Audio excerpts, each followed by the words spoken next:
Brought to you by NBC bearing, भारताची पहिली bearing उत्पादक। आपल्या महाराष्ट्राच्या संतांनी सांगितलं आहे, असंगाशी संग कधीही करू नका।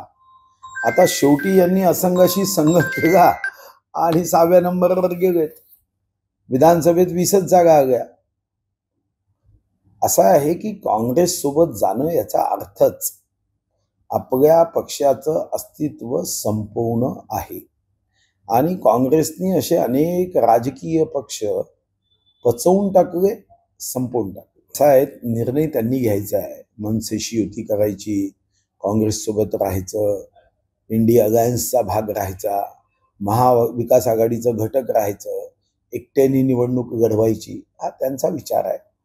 ते कशीही निवडणूक लढवू द्या, मतदार भारतीय जनता पार्टीच्या सोबत। त्यांच्याकडे पुरावे असतील, त्यांच्याकडे माहिती असेल, तर्कसंगत आरोप केले पाहिजे। त्यांच्या कार्यकाळात किती टक्के मतदार वाढत होते, आता किती टक्के वाढतात, काँग्रेसच्या विधानसभा क्षेत्रामध्ये किती टक्के मतदान वाढलं, कर्नाटकमध्ये किती मतदान वाढलं।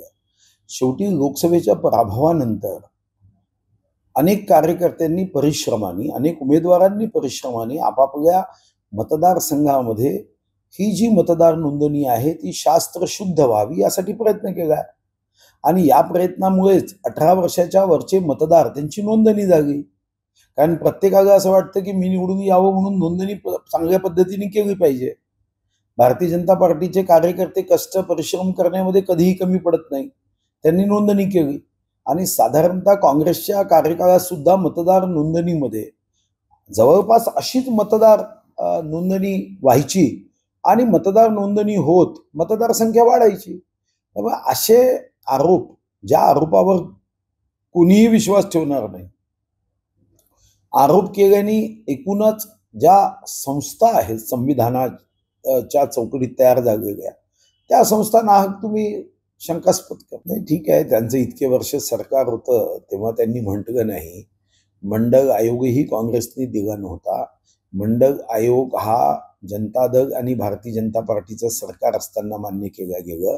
ओबीसी मंत्रालय 2017 मध्ये जेव्हा आमचं सरकार होतं आणि अर्थमंत्री म्हणून मी आणि मुख्यमंत्री म्हणून देवेंद्रजींनी ती नसती पूर्णपणे यशस्वी केली।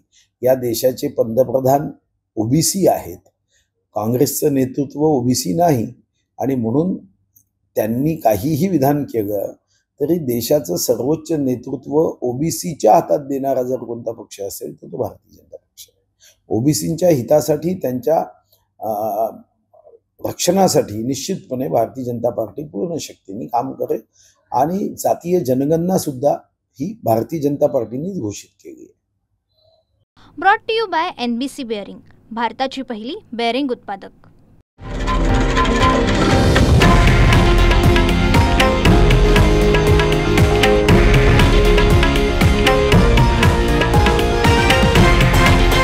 हे आहे देशातील नंबर 1 न्यूज नेटवर्क आणि आपण पाहत आहात TV9 मराठी, एकमेव।